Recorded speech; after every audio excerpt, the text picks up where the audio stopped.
In today's episode of the Pathwing Presents podcast, I have an interesting guest here with me today. I'm with Guillaume Tarralle, or GT, how we're going to call him today for the interview, and how most people, out there on the net know him. So we're going to be talking basically about Zingtree.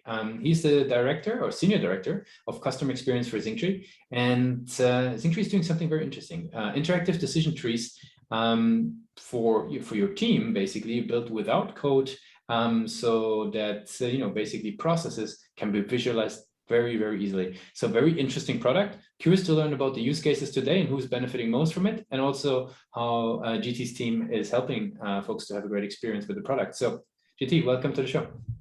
Hey, Lucas, good to be here. Thanks. Of course. So maybe give us a 360 overview. What is Zingtree all about in your own words? Yeah, sure. So Zingtree is a no-code software solution that enables clients to build decision trees for their contact centers in really just a few minutes. We have two main use cases. The first one would be agent scripting, which allows agents to read and click through complex workflows. And then for that use case, we have native integrations with the most popular CRMs like Salesforce, Zendesk, but we also have the ability to be deployed in Five9 via Talkdesk. Some of the major benefits there are decreased ramp time, decreased average handle time, increased first call resolution, compliance, and CSAT. Mm-hmm. And then the second use case is around customer self-help. So that's where our customers deploy their trees on their own website. And the main benefit there would be ticket deflection. At the end of the day, though, we are deployment neutral and we can live wherever the end user lives. Mm-hmm. That's very cool. You mentioned already the use cases, call centers quite a bit, overall processes.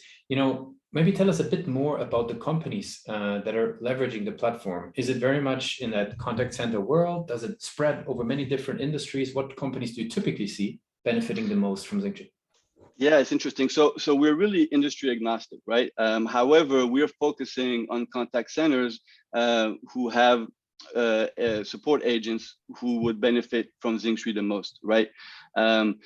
Anybody that has any of the 4 C's, right? So complex, consequential, changing, and compliant workflows would be benefiting from Zingtree.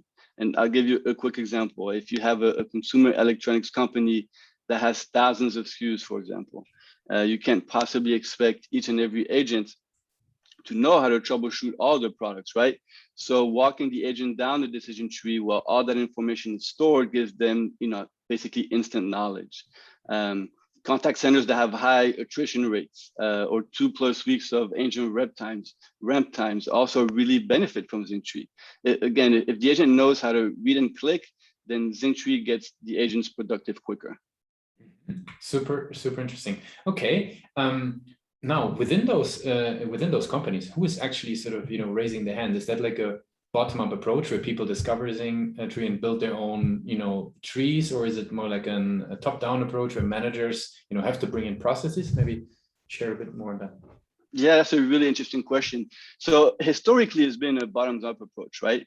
It's most of our customers come inbound to us. So when they come to us, they have a specific pain point that they're looking to solve for, right?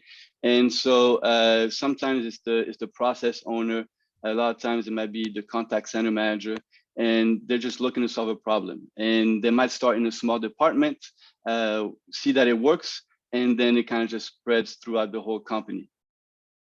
Okay, very cool. And interesting. And how do these folks then learn about Zingtree at the first place? Like, maybe tell me a little bit about the journey that they do to even discover it and to be able to do what you just described, to bring it into their teams. In other words, what are the client acquisition channels that you guys leverage? Is it what experience do they go through? Yeah, sure. So 90% of our business is inbound, right? Meaning they look for us on the web or services that we offer online. And then we also have a good amount of clients that are referred to us by employees switching companies, right? So that happens quite often. Somebody goes from company A, which use Zingtree, to company B, which does not. And they tend to bring Zingtree with them. Very cool. Now, once they're getting started with Zingtree and once they're using the product, this is obviously where your team's magic starts. Maybe tell us a little bit about sort of, what customer experience really means for Zingtree? Like, what is sort of the areas that your teams are working on so that people can get an understanding, what Zingtree really means or what customer experience really means for the Zingtree team? Sure. So I head the customer experience department, right? And underneath customer experience, we have 4 sub functions. We have customer education, customer support, customer onboarding, and then customer success, right? So when you become a client of Zingtree, then you're going to be experienced the whole breadth of what customer experience can offer. It's a no-code solution, right, that empowers the subject matter experts to create and maintain the content without having to ask for help from IT, right? So it's a super quick time to value. Again, meaning like better agent REM time, average handle time, first call resolution, and compliance. Zingtree was born and designed with a PLG motion in mind. So the experience of having to create flows is pretty intuitive. Of course, we have our CSMs that are here to help out and with client onboarding, with training the authors and the process owners on how to build Zingtree, not only from a technical perspective, but also from a best practice perspective, right? There's different ways you can build the same thing, but some might be more efficient than others. So we can help them through that, help them through some custom integrations that they might have, or through some of the native integrations that they're gonna want to take advantage of. Super interesting. What have you found to be, because a lot of the folks that we have listening to the show, they're always looking also for ways to scale customer success and customer experience. What have you found to be like is a good mix between scaling and having in-person contact? Like how do you think about sort of that balance? Yeah, it's another great question. So again, customer experience, there's no one right way to do things, right? It depends on your customer profiles. It can also depend on, honestly, company culture, on the stage of the where you are, right? Like how mature you are, whether you're a startup, what you're trying to achieve, right? For us, what we decided to do to scale is we broke down our clients in essentially 3 different segments: the high touch clients, the low touch clients, and then the tech touch clients. And so the high touch clients tend to have higher ACVs or higher contracts, right? And so they're assigned a dedicated customer success manager that kind of handholds them through the onboarding process and then throughout their journey, right, with monthly check-ins and then QBRs. And they have a smaller portfolio, and you go between 30 and 40 clients. Then we have our second segment, which would be low touch. And so these clients aren't maybe great logos that have thousands of employees and great potential, but they're not fully activated within Zingtree, right? Meaning they're only using in a sub department at a very low rate, right? And so our goal here is to show them ways that they can utilize Zingtree in different areas to really get the ROI, right? And so this would be handled by a separate group, which has a much bigger portfolio, but it's a lot of one-to-many touch points, right? Until a client raises their hand and say, hey, I might want to do this or that and the other, and then we will meet with them and we'll offer additional training. We'll offer we'll put them in touch with our sales team to kind of, make sure they understand the full value of Zingtree. And then there's the third segment, which is, tech touch, and they tend to have smaller contracts. They tend to be smaller companies, and we really try to guide them in app or through emails on how to best utilize Zingtree. Tech is a very good overview, and I think is a very easy to grasp and clear concept. I think a lot of folks probably will benefit from that listening. So appreciate you sharing that. So GT, I want to sort of switch gears and learn a little bit more about yourself and your journey and in the tech world. So first question I have is, there's so much to learn and read about customer success and customer experience. Where do you personally like to educate yourself? What are your go-to places? How do you filter from all the noise? Yeah, there is a lot of information. I actually just joined a program called On Deck Customer Success. It's called ODCS. It's a really cool program where basically you meet other peers You learn from other peers who have gone through similar issues, and it's a lot of contact around people in the customer success world, right? So that would be one way that I do that.